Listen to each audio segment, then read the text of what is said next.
comentábamos hace algunos minutos la tensión mundial. Hoy el diario Crónica refiere: Putin asusta al mundo. Ayer leíamos, o antes de ayer, la decisión del presidente de Rusia de no cumplir los tratados bilaterales de desarme nuclear firmado con Estados Unidos. Justamente hoy se cumple un año del comienzo de la guerra de Rusia con Ucrania. Por eso habíamos prometido conversar con alguien que sabe mucho de este tema. Cristian Lamesa tiene la amabilidad de atendernos. Hola Cristian, buen día, esto es Radio Más, Rodi Piracini te saluda. Hola Rodi, ¿cómo estás? Un gustazo estar charlando con vos y con tu audiencia, y bueno, gracias por el concepto que vertiste sobre mí acerca de mi conocimiento. Mira, he llegado a una notable conclusión. Fíjate vos, mirá lo que te digo y escuchá lo que te muestro. Sos el único pergaminense que ha sido entrevistado por Jorge Gestoso, el reconocido periodista internacional. Sí, la verdad que fue un enorme placer estar charlando con Jorge en su programa Notable que sale por la cadena Telesur. También hace algunas semanas tuve el placer enorme de ser entrevistado por Javier Rodríguez Carrasco, que es un destacado periodista de la cadena RTS, columnista también de Hispan TV, que es la cadena iraní. Así que bueno, sí, la verdad. Y ahora yo. Bueno, con vos hemos charlado infinidad de veces y siempre es un placer porque sos uno de los destacados periodistas de mi querida ciudad de Pergamino. Bueno, muchas gracias, Cristian.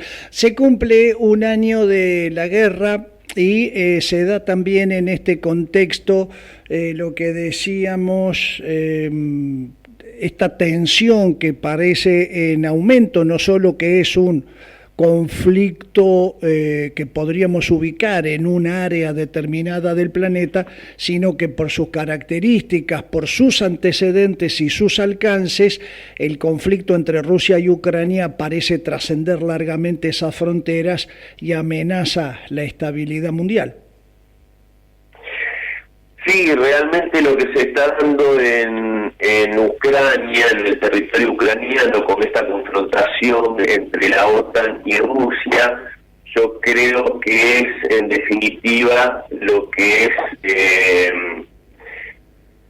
los últimos manotazos de ahogado que está dando el imperio norteamericano ante la muerte de un mundo unipolar. Y, si Dios quiere, el advenimiento de un mundo multipolar, que sin duda va a ser mucho más ecuánime para todos los países del mundo. Pero bueno, como suele ocurrir en la historia, ningún imperio llega al ocaso de forma tranquila, sino que, como es el caso, va a morir matando, como digo yo. Así que en definitiva yo creo que es eso, la gente tal vez no lo llegue a entender en toda la dimensión, pero estamos viviendo un año que se cumple al día de hoy, en el cual han habido, creo yo, más cimbronazos y cambios geopolíticos que en los últimos 30 años. Bien, es muy interesante. Estaba recordando alguna vez, hemos leído en Juan Perón, que los imperios tienen una vida, que comienzan, se desarrollan, alcanzan su cenit y luego comienzan a declinar, que no hay imperio en la humanidad que haya subsistido, cayó Roma, Babilonia y así sucesivamente.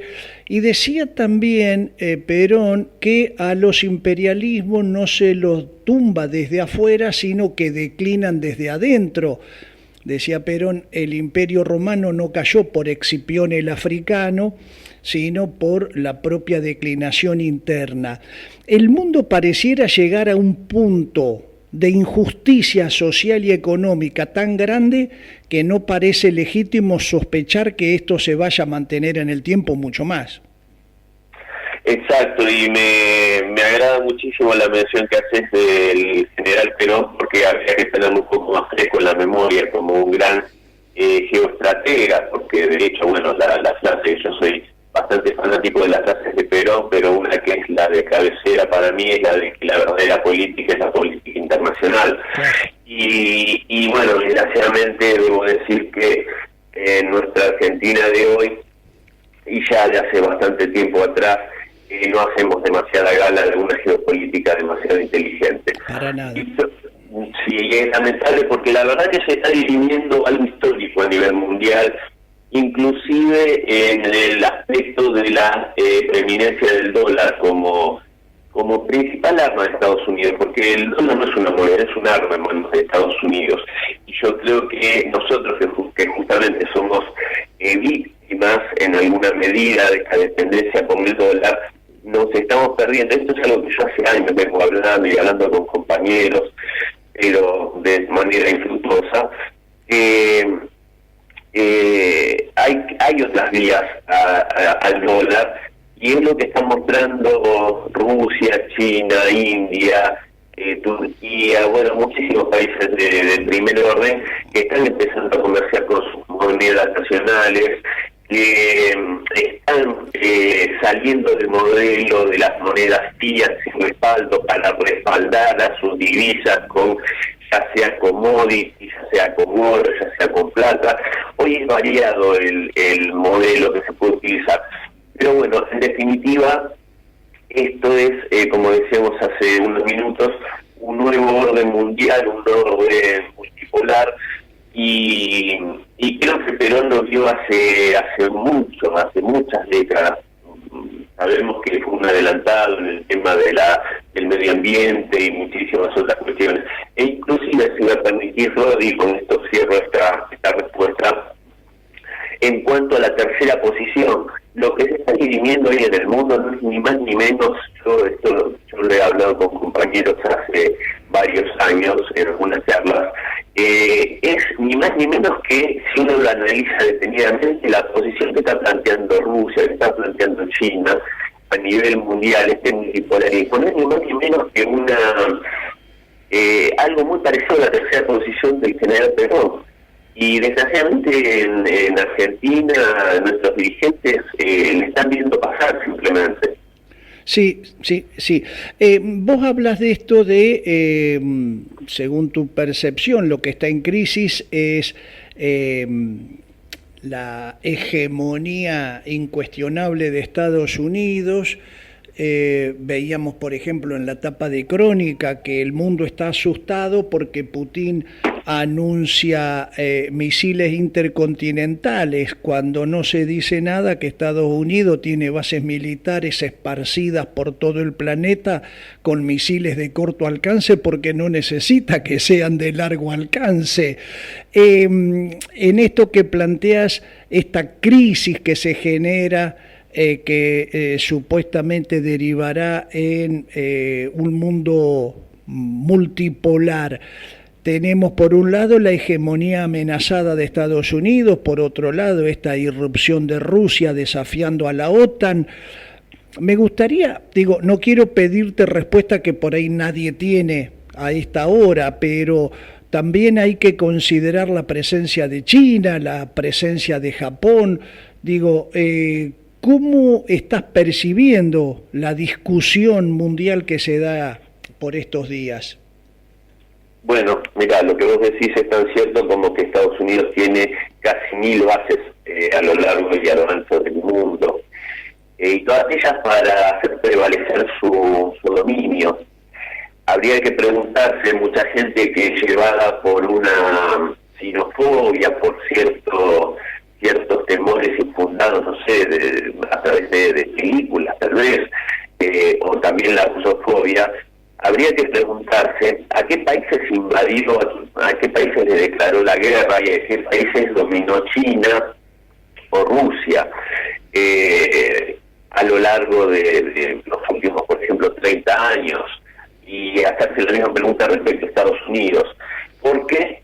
Si alguna en este momento está pensando, bueno, pero Rusia está invadiendo Ucrania, yo le diría, no, Rusia no está invadiendo Ucrania. La situación de Ucrania en este momento es una situación muy particular, y hasta yo la caracterizaría como una guerra civil, porque, y justamente muchos que dicen, pero Rusia va muy lento en esta operación militar. Va muy lento justamente porque la política de Rusia no es arrasar y destruir y dejar en situación de tierra arrasada al país ucraniano, porque los ucranianos no son hermanos, son lo mismo que los rusos y los rusos. Entonces, justamente, por eso es la perversidad del país norteamericano, que usa a una dirigencia corrupta ucraniana como ariete contra Rusia, porque justamente sabe que es un punto débil, por decirlo de algún modo. Entonces, por eso está haciendo esta operación quirúrgica. Y China, en este aspecto, lo que juega justamente es también su futuro, porque, digámoslo así, si este occidente colectivo, como se caracteriza a Estados Unidos y a la Unión Europea, que no son más que vasallos de Washington, si prevalece frente a Rusia, cosa que no va a ocurrir, pero vamos a suponer que prevalezca frente a Rusia, el siguiente en la lista es China. ¿Por qué digo esto, Rodi? Porque China, con su modelo económico y productivo de comunismo al estilo chino, ha demostrado sobradamente que es infinitamente más efectivo, eficiente y productivo e inclusive mucho más humano que el capitalismo. De hecho, recordemos que ha sacado a cientos de millones de chinos de la pobreza. Entonces, sin hacer guerra, sin hacer grandes demostraciones, el complejo financiero e industrial chino está dejando totalmente rezagado a su contraparte norteamericano. Por otro lado, Rusia ha logrado, después de esa tremenda década de los 90, que sumergió al país en una situación realmente ignominiosa, se logró recuperó su poderío económico en cuanto a las materias primas y a la gran riqueza que tiene el país eslavo, y también ha logrado ponerse de pie en cuanto al complejo militar de Rusia. Esto, ¿qué quiero decir con esto? Que en lo económico y en lo militar, Rusia y China han logrado sobrepasar y dejar rezagado a Estados Unidos. Entonces, Estados Unidos tiene la disyuntiva de resignarse a ser un país más en el concierto internacional, sin duda un país relevante, pero un país más, o dar esta lucha loca, en la cual pone en riesgo a toda la humanidad, para mantener esa hegemonía unipolar. Eso es lo que se está dirimiendo. Ni Rusia ni China quieren guerra. Son los dos países que más sufrieron, pero largamente, en la Segunda Guerra Mundial. Rusia con 27 millones de muertos, China no se sabe bien la cantidad, pero sin duda fueron largamente más de 20 millones de muertos, pero los dos países no han sufrido. Yo te puedo garantizar, Rodi, que no quieren guerra. Ahora bien, como tienen esa terrible experiencia, si va a haber guerra, van a estar preparados para la guerra. Y vos me mencionabas a Japón. Desgraciadamente Japón tiene un papel en el concierto internacional similar al de Alemania. Ellos, para lavar entre comillas sus culpas, las atrocidades que cometieron en la Segunda Guerra Mundial, Japón fue absolutamente despiadado y sangriento, particularmente con China.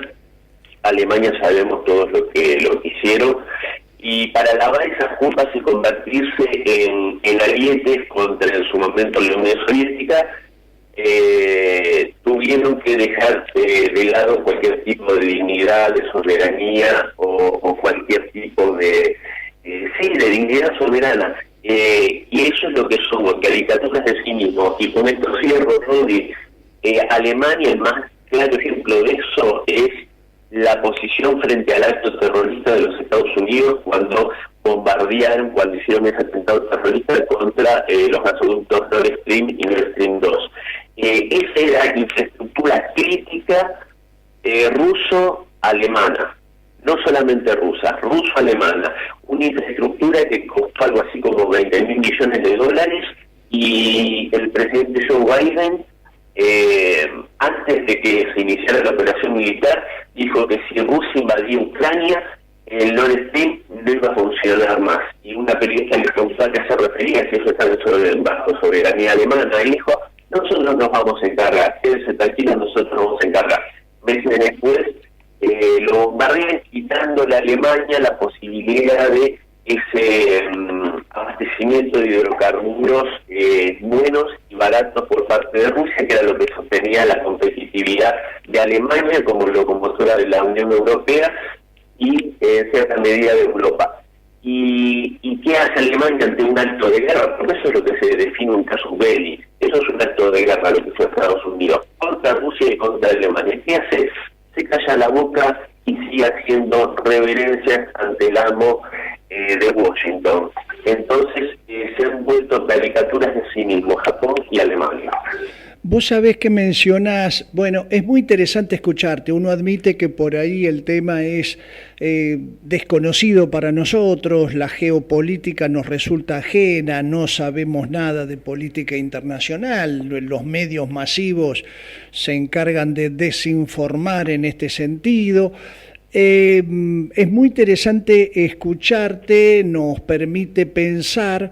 Y agradeciéndote el contacto, me gustaría proponerte para un futuro encuentro, si vos fueras tan amable en acceder, te escuchaba mencionar Alemania, Japón, un tema que vos también has transitado, que conocés. ¿Cuál era la postura del mundo, esto es básicamente Europa y Estados Unidos, frente al avance del nazismo en la década del 30? ¿Podrá ser, Cristian?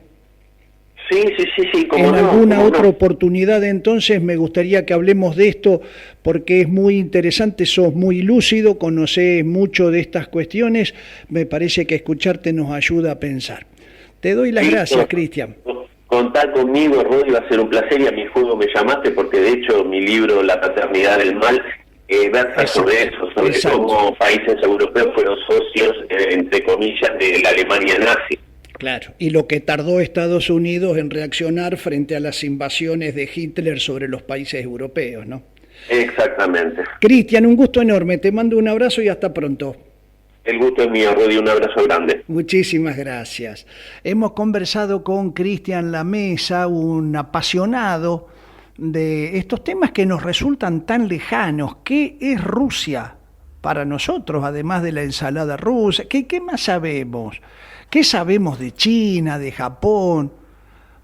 Para nosotros el mundo es solamente Venezuela y el riesgo de que la Argentina transite ese camino. Digo, no sabemos nada de estas cuestiones y hablamos de cuestiones en la Argentina totalmente prescindiendo del contexto internacional y qué es lo que se discute a esta hora con respecto al rumbo del planeta.